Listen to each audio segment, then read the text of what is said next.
Wakil Ketua DPRK Banda Aceh Isnaini menghadiri sekaligus membuka kegiatan workshop pembentukan Desa Tangguh Bencana atau Destana di Aula Kantor Kecil Gampung Lamteh, Kecamatan Ulekaring, Senin 20 September 2021. Isnaini mengatakan Gampung Lamteh merupakan Desa Tangguh Bencana yang ke-14 yang telah dibentuk oleh Badan Penanggulangan Bencana atau BPBD Kota Banda Aceh. Dengan adanya desa tangguh bencana tersebut, ia berharap setiap desa akan menjadi desa siaga dan tanggap terhadap berbagai bencana yang akan terjadi.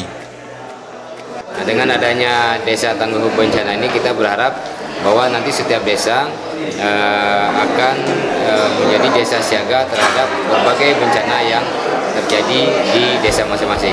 Bencana itu tidak hanya tsunami sebagaimana yang kita rasakan, tapi bencana alam itu bisa berupa cuaca ekstrim, banjir, kemudian kebakaran dan lain sebagainya. Kita berharap kegiatan ini bisa dilaksanakan di seluruh desa yang ada di Kota Banda Aceh, dan ini sangat bermanfaat bagi masyarakat khususnya di desa, karena mereka akan menjadi masyarakat yang siaga terhadap bencana yang terjadi suatu saat nanti. Oleh karenanya kegiatan tersebut menurut Isnaini bisa dilakukan di setiap desa yang ada di Banda Aceh karena sangat bermanfaat bagi masyarakat khususnya.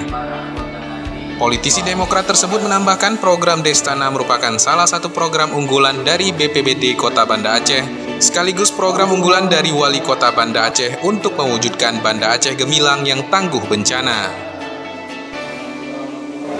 Kemudian program ini salah satu program unggulan dari Badan Penanggulangan Bencana Kota Banda Aceh, dan ini menjadi program unggulan dari Wali Kota Banda Aceh untuk mewujudkan Banda Aceh gemilang yang tangguh bencana. Dan tadi disampaikan, materi ini disampaikan tidak hanya dari BPBD, tapi ada beberapa instansi lain yang akan memberikan materi terhadap workshop yang dilaksanakan pada hari ini.